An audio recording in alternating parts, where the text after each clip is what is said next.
This is Tay coming. Nah! I'm thinking I'm by myself. All right, guys, we're going to get ready to close out. But before we do, we want to reiterate our part of our topic, getting men checked out. Men, black men, especially our men. Get checked out, follow up with your health, take your medications, stop using the emergency room as whatever, go to the doctor. Get a primary physician so that they can track your medications, track your progress, symptoms, all of those things. Get checked out, very important. And we want to close out. My brothers, listen, she's right. Get your asses in there if you ain't been in there in years. Get that annual physical. It saves lives, man. Trust me. I joke a lot about, the process, even though I was serious. It's hard on the pellet, but hey, it's the important. glove on. You got people that love y'all out there, man. We got people we love that we want to see them be around for years to come. Get out there and get it done. Make it happen. So we want to close out. We will be back on air next Tuesday. This Thursday we will be absent due to the director back there having a birthday. So Happy birthday, my brother. Yes, happy birthday. So we will resume next Tuesday. In the meantime, thank you and have a good night. Have a good night. Yay! Last thing was that he said to you and what he told you to do. And then find out how much of it you did. Again, where you at, Maurice? You don't listen to his But doctors. he will take good care of you. He care about people who care about people. Yeah. This guy, he has a prison ministry. He goes to the prisons and take care of prisoners. Yeah. Oh, good. In addition to his own practice and going to the hospitals. Every time I go through emergency, he's at the hospital. Hey, we're back. We are still talking. Oh my goodness. So we wanted to close out the conversation, but we wanted to talk about the importance of, because you talked about your testimony with your health and your health issues, we wanted to talk about the importance of men getting medical help, medical attention, those physicals, taking care of of illnesses. Listen, colonoscopy. Hey, you could have eased us into that. You could have eased us into that. That's a hard subject. Ooh, Lord. They need to get us into that. But the colonoscopy should be easier than the prostate exam. No. Hey, no, that's a violation. That's a total violation. Only exit, that's no a flag, enter. man. That's personal foul, unnecessary roughness. That right there. Okay, look. Listen, it but don't my hurt. brothers is listen. It don't hurt. Look, it ain't nobody hurting. It's a violation. It's a you ain't supposed to be back there kind of thing. And good look, okay, with my brothers, it's a mental thing. I know it is. I've been there one time. Maurice too. Had my prostate checked, and it took the doctor probably about 30 good minutes before I could get it, before he could get back there to get it done, because I just wasn't psychologically ready for it. Right. And the closer he got, the tighter I got. I'm like, dog, you gotta be loose. Yeah, we got to do this next you business. Gotta be loose. And then the more he's putting them in the gloves and they popping their gloves. I'm like, all right, look here, man. They was being dramatic. No, he wasn't being dramatic. They get a kick out of that. I know they do, especially when they know you a virgin with it. They like, look, oh, you a first timer? Oh, yeah, okay, here we go. So, question. Which finger did they use? I don't even know. I don't even care. I was happy it was over. It took all of 5 seconds, and I'm like, that was the longest 5 seconds of my life. 5 seconds. 5 seconds, the longest 5 of my life. All of that stress. Yes, something that was over. In 5 seconds. He was crying for 30 minutes. I cried for 30 minutes. And then I cried for 30 more after that, because I'm like, you was violated. Yeah, oh my God, man. But it's so necessary. Yes. It's so necessary. It is. Colonoscopy, I'm due for one of those, and I'm trying to get mentally prepped for that. Well, that's not so bad. It's I've had 3. If it makes him feel better, the cameras can follow. No, hell no. I don't know about that journey. That's a journey I'd rather take by myself. He's still I gotta keep my options right. I gotta still maintain a little bit of my masculinity here when it Oh, comes my to that kind of goodness. stuff, cause I ain't got Lynn, none. I'll send you the camera. Oh my God. I even told her she had to leave out the room. Now she go to all my doctor's appointments with me. She go to every one of them, faithfully. That one, I was like, no, baby, you gotta Yeah. I gotta, this journey I gotta do alone. I gotta bear this cross all by Always myself. know it's a concerned woman behind you. Yeah, but I do Listen. that with Maurice. Maurice don't like to go to the doctors. He will say, there's nothing wrong. You need to go to the doctor.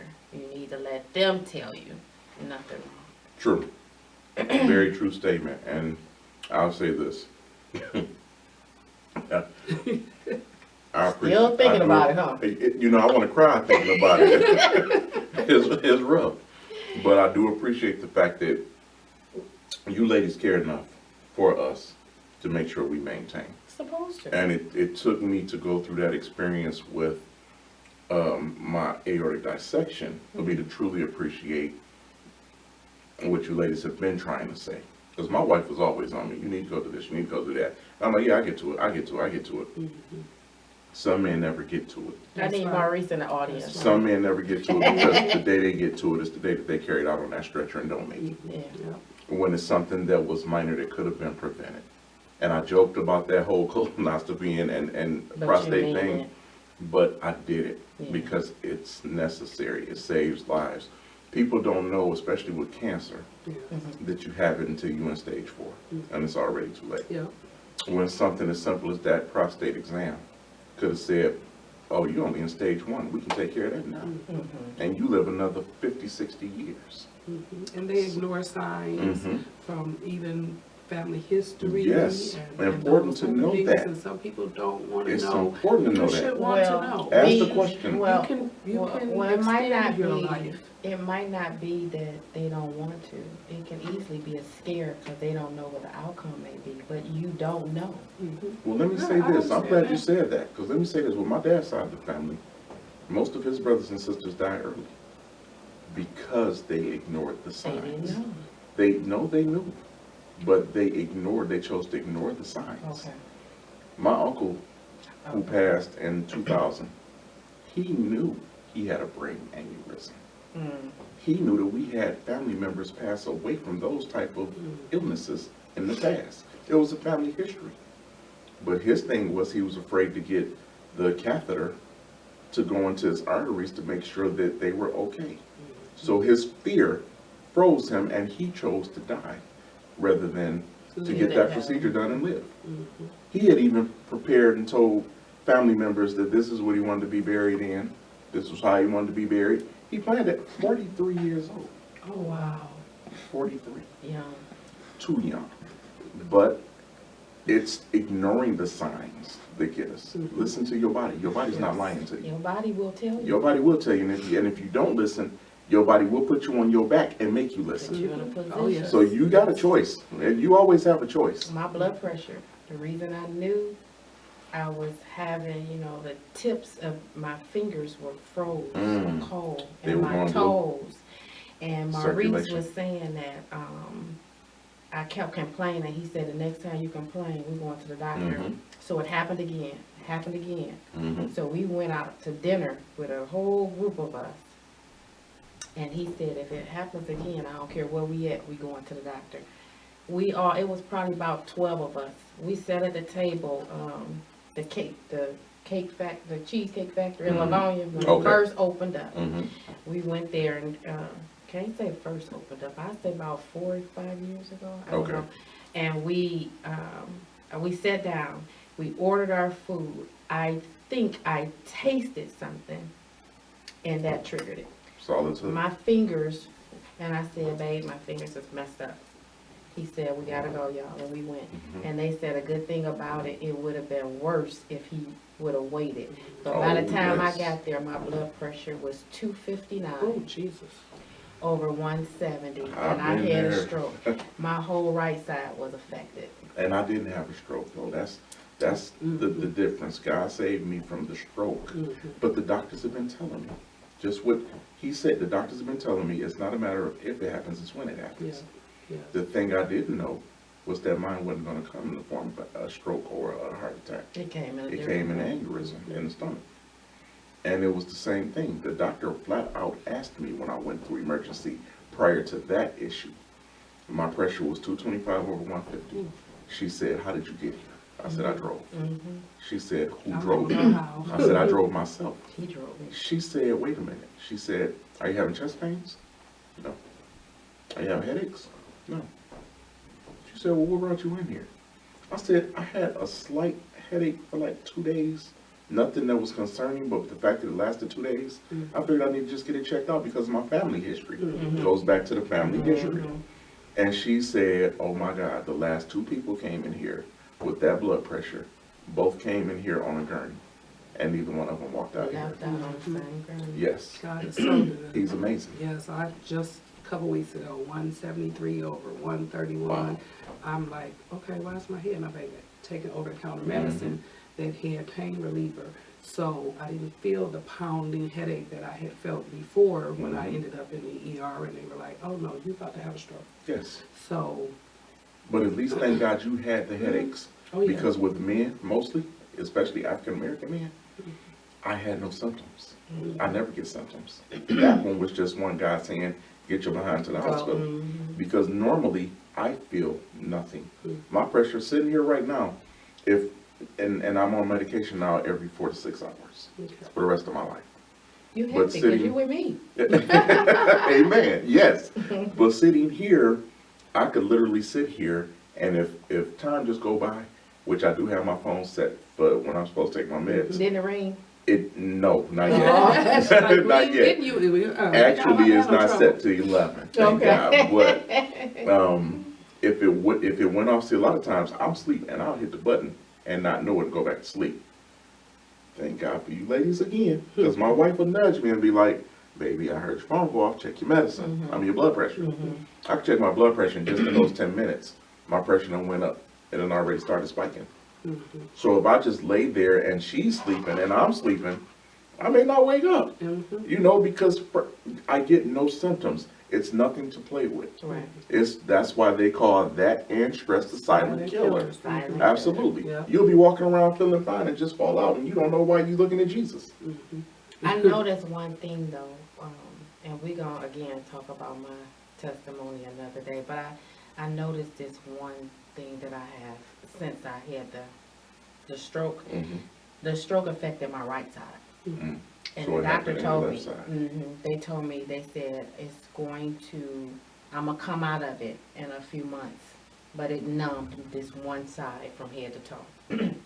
But what I experience now, like if I get mad or I feel like a stress coming on, all I see is red coming out my eyes. And that's what, I went back and forth to the doctors. I talked to them about it. They did tests. There's no bleeding on the brain or anything, so they don't know why. But Thank God I for got that.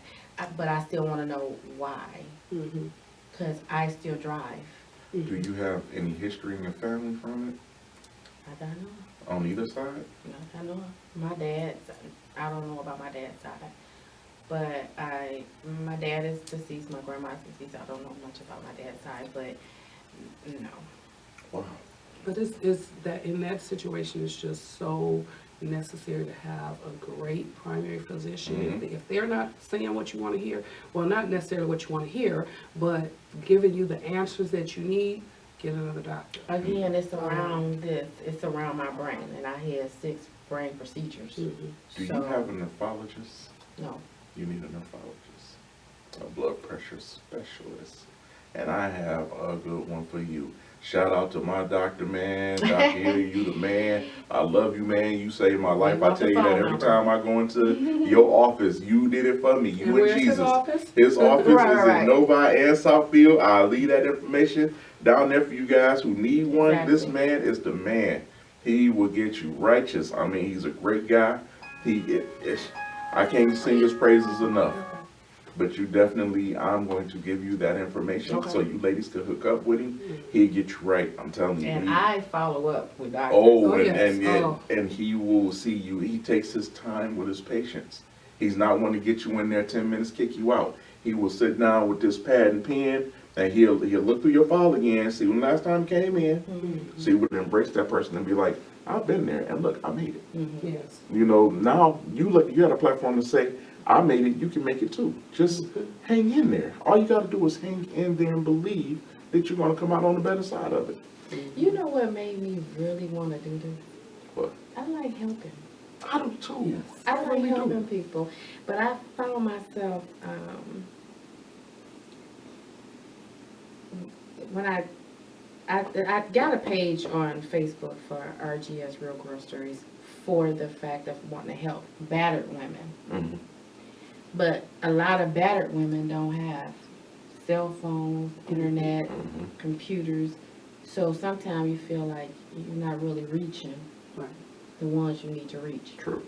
So I wanted to do something like this, and I wanted it to grow because I wanted to help women that's been in 23, 24-year relationships with men that doesn't know how to do a resume, never had a job because they were in-house, don't know what it's like to have a cell phone. You know what would be a good idea to do with that? What?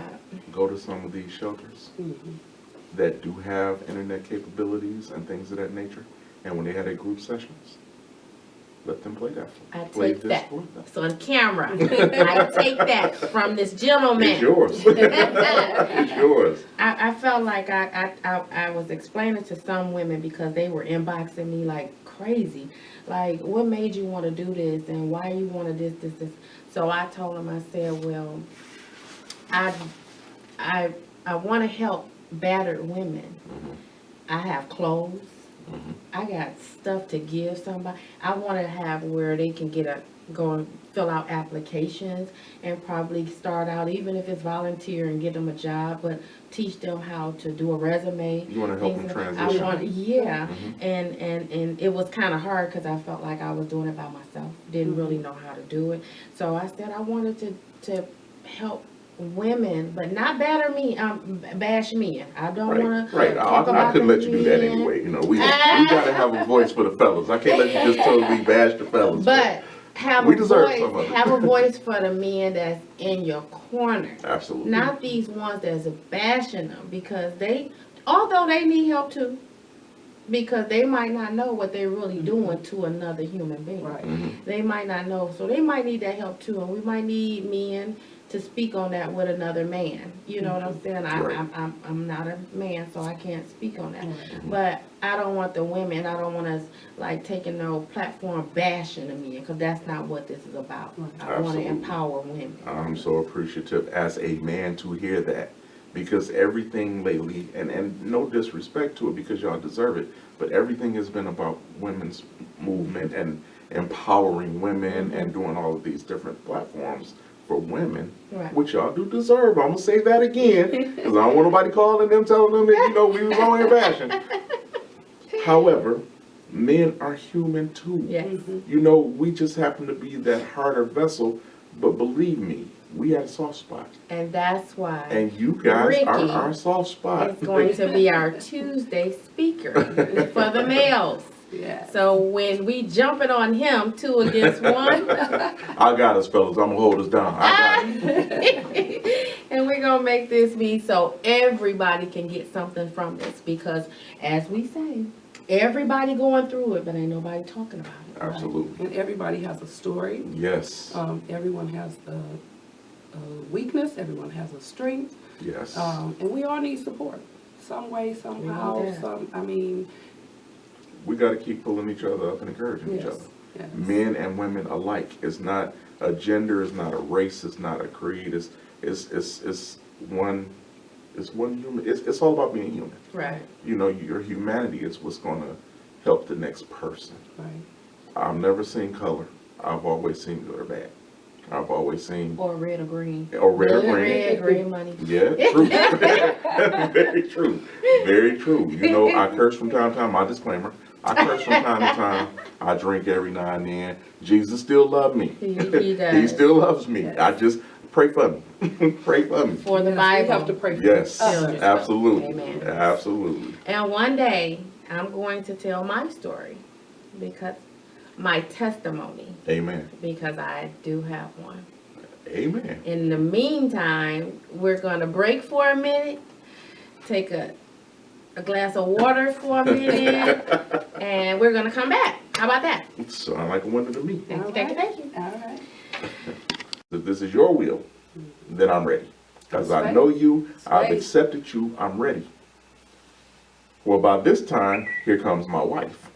My wife is coming into the room, and I said, okay, Lord. I said, Lynn, don't cry.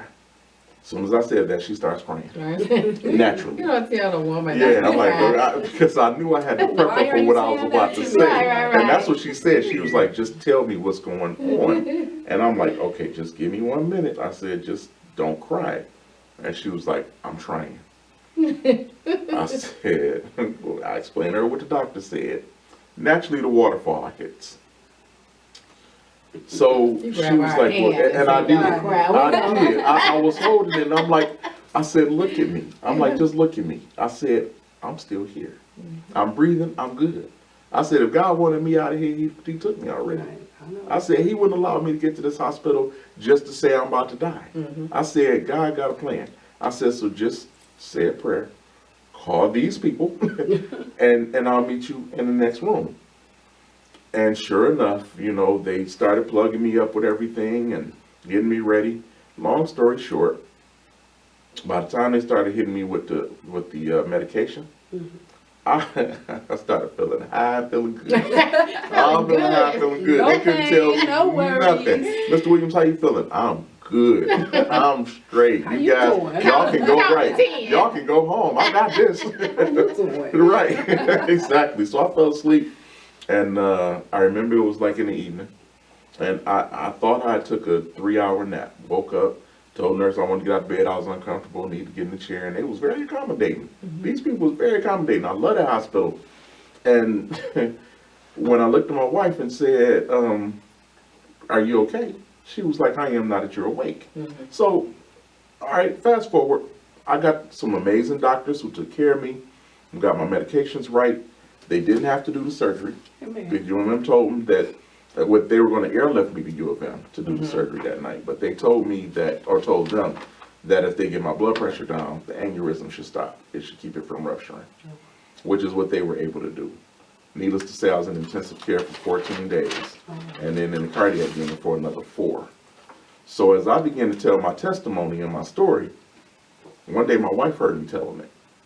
And she looked at me and she was like, "Baby, that's not how that went." You missing a She was whole like, you missed about 3 days worth of 3 stuff. days, 3 3 whole days days. worth of stuff. Yeah, I said, what 3 days did I miss? She said, remember that time you said you went to sleep and woke up 3 hours later? No, baby, it was 3 days 3 later. days later. I said, it couldn't have been. I said, I felt like I literally took a nap. She He said, was no. talking to God. That was- I was drugs. talking, Jesus was talking to me, you know, and she said the doctors will come in, ask you your name, ask you your birthday, ask you, do you know what day it is? And you would answer all the questions. Yeah. She's like, but your eyes wouldn't open. She said, you stayed asleep. I said, I remember nothing. I remember feeling fine, feeling going to sleep, and waking up feeling like I need to get the hell out of this bed. He was putting you in position. He was setting me up for whatever it is that he's still setting me up for. Yes. And a lot of things are coming full circle because he's putting a lot of things on my heart. And I'm glad that you guys are allowing people like me to have this part on your platform, because it you know, some people may say, Amen. thank you, Jesus, I understand, hallelujah. Some people may look at it and be like, oh, God ain't real. Look, try him for yourself. You gonna Try love it. him for You will yourself. love If it. you don't know and you ain't never heard, try him for yourself. for And then yourself. tell me how he is. Because nobody can tell me Jesus ain't real. That's right. Not after that especially. I knew God before then. But after that, and I'm still here, 3 years later, Amen. God is amazing. Yes. This is what he'll do. Yes. He'll do it. Church. If he did it for me, he'll do it for you. He'll do it Because for it ain't nothing I did right. It definitely ain't nothing I did right. I am just as much a sinner as the next person. I ain't perfect. I ain't nowhere near perfect. I got flaws and faults just like everybody else. you But if also he'll got do it for faith. me, that's right. Faith to do it. That's all he said. Yes, yes. Had a yes. faith of a mustard seed. That's it. That's what my pastor Faith said. and walking in faithfulness. Yes, say it Yes. again. Yes. When I say we all have stories, We all have stories. You just have to be able to say them. Yeah, I know that's right. What would you say were some of your biggest mistakes, On the If- department? if any? On the department? Whatever. Or life? Or both? Let's just say the department, because we all have mistakes in life Regrets, and or- in I can't say that I made big mistakes on a department because everything I went through made me who I was on the department. So it's a learning experience just with life, such as life. Same with life, actually. I mean, Exactly. I don't really look at things as mistakes because everything is a part of your growth. So I really You can't learn say from that, it. yeah, Learn you from know, it made me a better person and helped me to handle things differently. Okay, well, how would you rate your personality?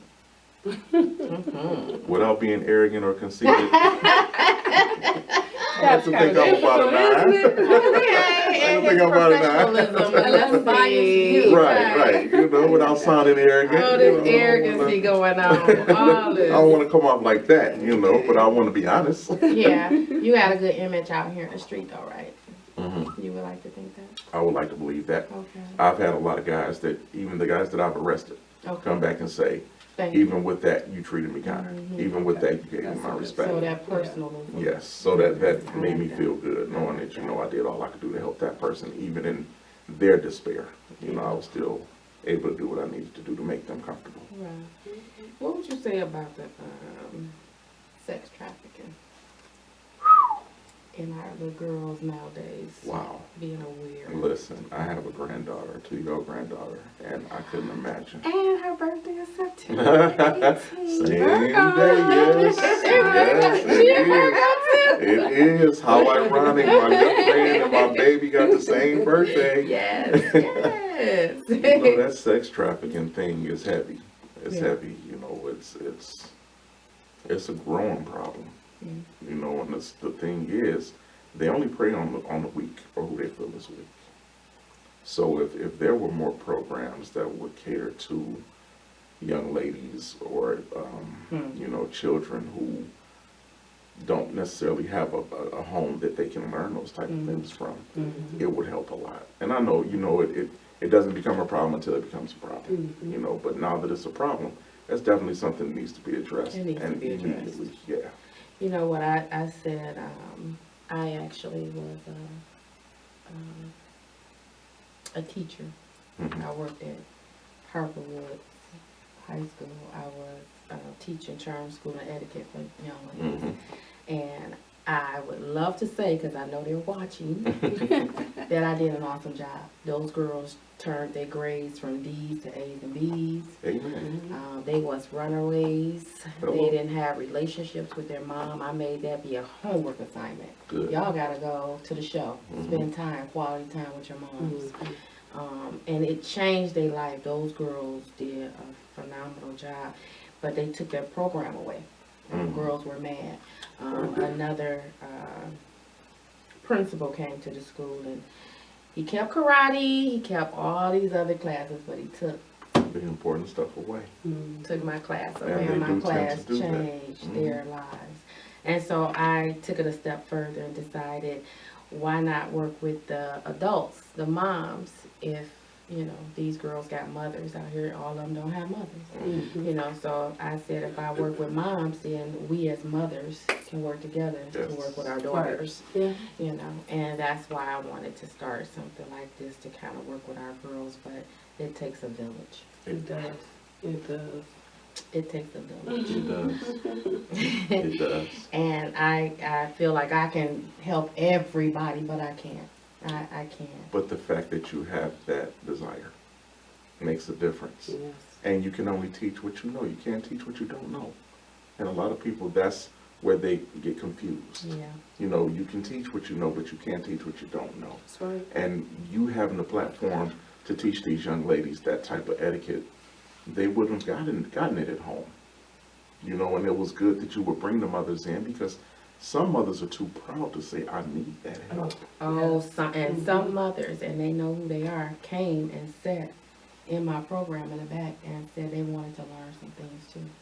And I give kudos to that. Learning together. That's where you get kudos, when somebody have that desire to learn, got a learning spirit, There's no and they manual want for to. parenting. Absolutely, absolutely.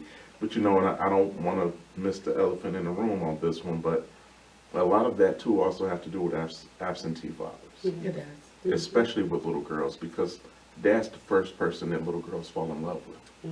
He is their first love. Yeah. So and the Rest in opposite peace, with Dad. boys. Amen. Amen. The opposite with boys. Boys fall in love with mama first. So whatever example they get from mom is what they're going to follow when they go look for a mate. Exactly. What the little girls get from dad is what they're going to look for in a mate. Right. And Which- a lot of them seek attention from a male, Yes. which ends them into bad relationships. Yes. These type of situations where they can be trafficking. Which goes back to the sex trafficking. Yes. They come back full circle. It does. Wow, I'm sorry, I just got. Take your time. Take your time, because It's this a subject. Yeah. this is going to bring out laughs, cries, screams. It's going to bring out all types of, Yes, of emotions, and it's supposed to. It's supposed to, but the biggest thing is it's supposed to bring about awareness. And that's why I thank you ladies for having this platform to bring about that awareness, because normally you wouldn't be able to get it from anywhere else. Yeah. A lot of people feel like I got mine, get yours. Yeah, Each Not one's I. supposed to teach one. You're supposed to bring up the next person. that's You right. ain't supposed to kick them down. You're supposed to. Have Pull to them have some along. type of support too. Absolutely. You gotta have somebody. Yes. Because sometimes there's nowhere to turn, nobody to Absolutely. turn to, and you know. Yes. So Ricky, Talk to me. Ricky, Uh-oh. Here it come. Wait a minute. Let me take a drink. Go ahead. Ricky. It's nothing bad. Let's tell me a little bit about you and Lynn. How long you been married? Cool. 20 years. Amen. July of this year will be 21 years we've been married. Oh my goodness. He knows. And How it's- long? Yes, because someone don't remember. Oh, I better remember. She gonna get you. You better know it. I won't have nowhere to sleep if I don't remember that. I think I could forget her birthday before I forget our anniversary.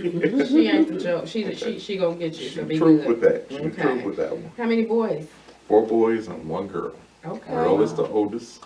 Oh, wow. Very strong personality. Wanna tell the Oh, my ages? Oh my goodness, okay. Let's see. My daughter's 20, she'll be 29 this year. Okay.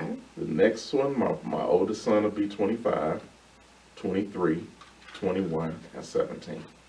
And which one has the granddaughter? My daughter, Okay. and she just turned 2. She'll be 3 in September. September 18th. September 18th, yes. Yes, indeed. Okay, so okay, we already spoke about your wife and your children. Tell us a little bit about you. Let's see, what can I tell you that you guys haven't heard so far? Your what you've been battling with, just a little bit. Oh, health-wise, my goodness, how much time y'all got? Well, You know, I- we have nothing but time, but look at what God did. Look, This yeah, is all and, God. and that's what I was gonna say. Man. Before anything, look at what God did. God did this. I'm here smiling. 3 years ago, just under 3 years ago. Well, let me take it back a little further. I've actually been battling with hypertension since I was 16, Oh, wow. age of 16. Found out going for a football physical that my blood pressure was elevated. Not 16, come on. Best shape of my life. I'm eating right, I'm running and exercising, lifting weights, we doing everything right. But for whatever reason, my blood pressure was starting to elevate. And each year just got progressively worse. Throughout the years, it got progressively worse until by the time I hit 25, the doctor saw fit to put me on medication. Oh, wow. Well, got to a point over the years that the medication wasn't working. And of course, through the years, we all gain weight. We all eat a little worse than we used to and do all the bad things, but And you're working in a stressful and on top of the stressful occupation, absolutely, and then go home with stress, and God is amazing, but we're all human still, and we still go through some things. So with that being said, it kept getting progressively worse, and it finally came to a head. August 28th of 2017. Okay. I was at home, and my wife just happened to take off that day. She'd actually pre-scheduled that day off. It was just, this is how God works. I got to say that. Nothing but God. This is how God works. Amen. So your testimony. Yes, she happened to take off and pre-scheduled that day. Woke up that morning about 9 o'clock and felt pain go across my shoulders. Mhm. Didn't think nothing of it. And went to the restroom, washed up, cleaned myself up, and when I came out, by this time it's in the middle of my back. And I'm like, that just don't feel good. It just doesn't feel right.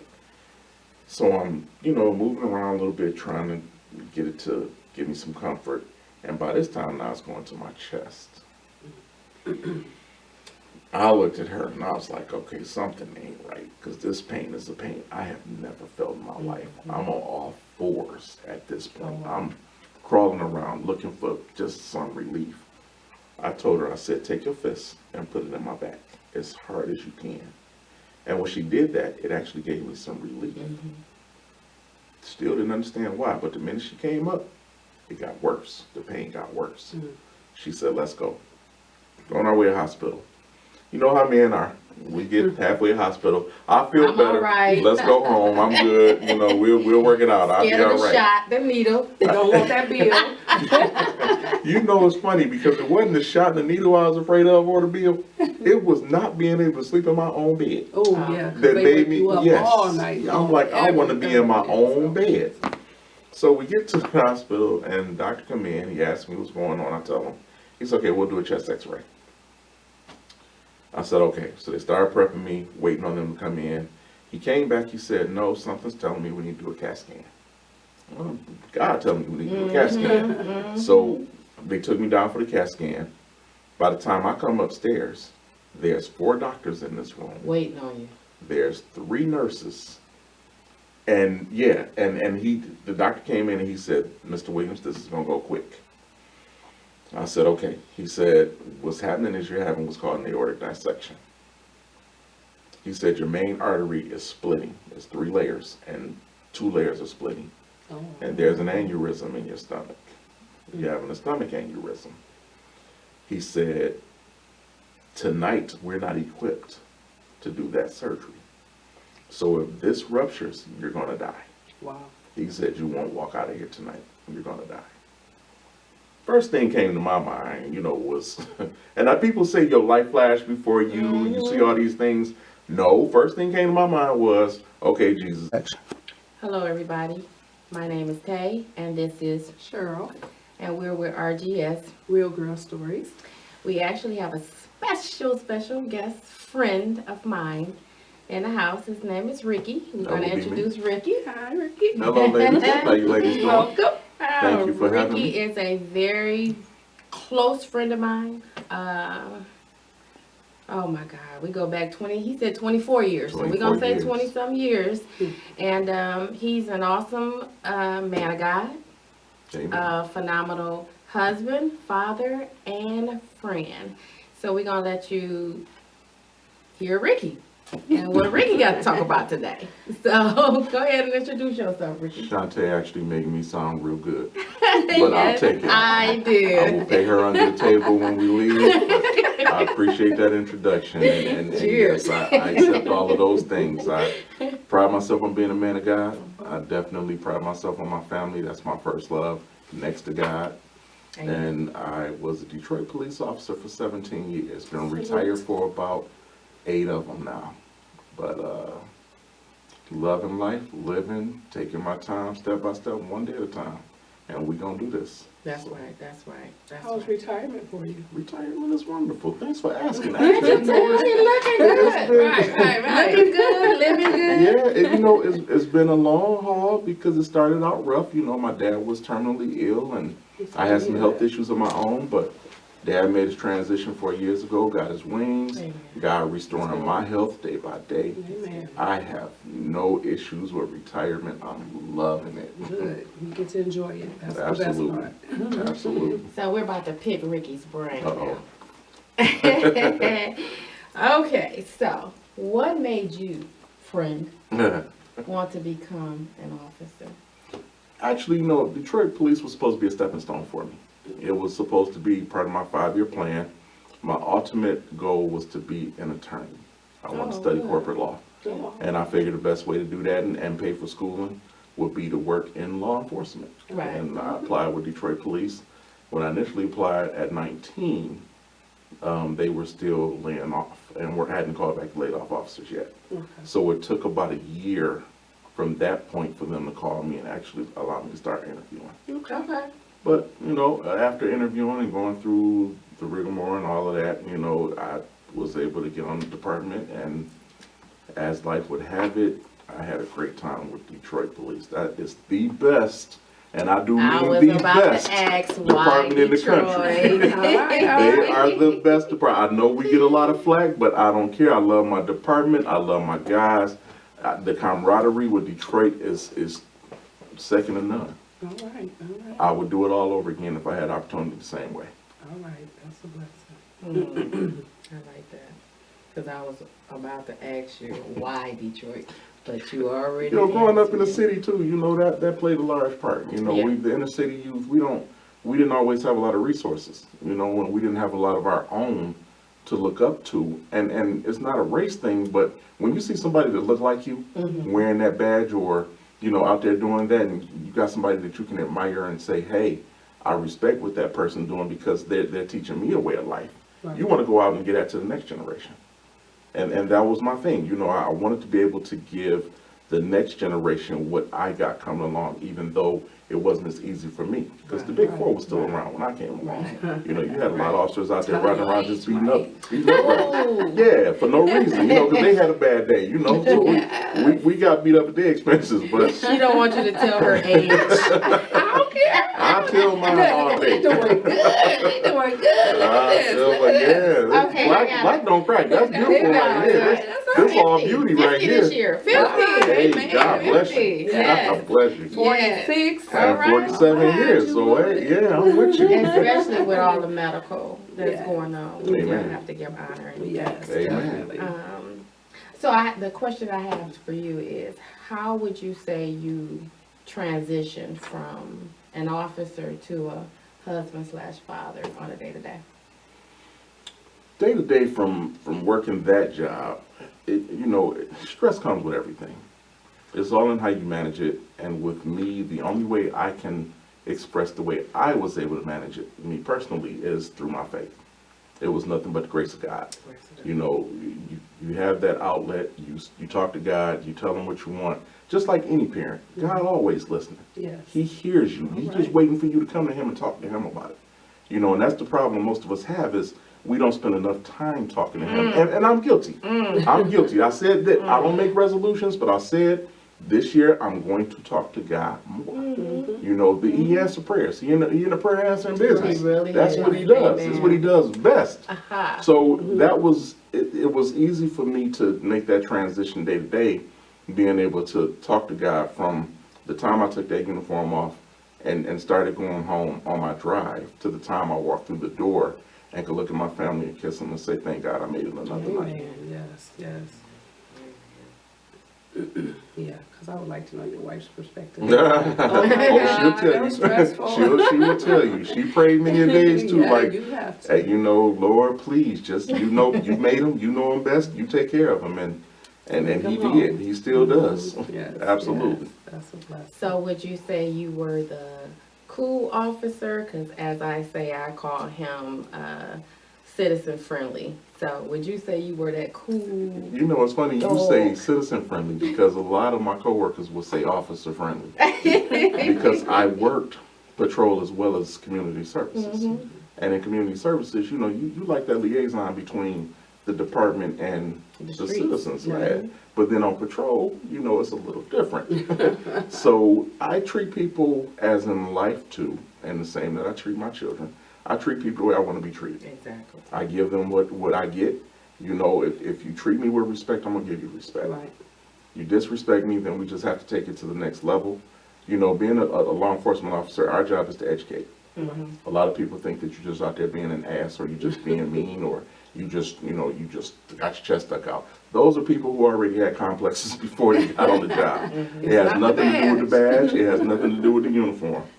But when you're out there, You treat people the way you want to be treated. And if they disrespect you, then you just enforce the law. Yeah. You don't have to tell nobody you the police. You don't have to prove to nobody you the police. They know that when they see that badge coming. Yeah. Right. Yeah. You just do your job.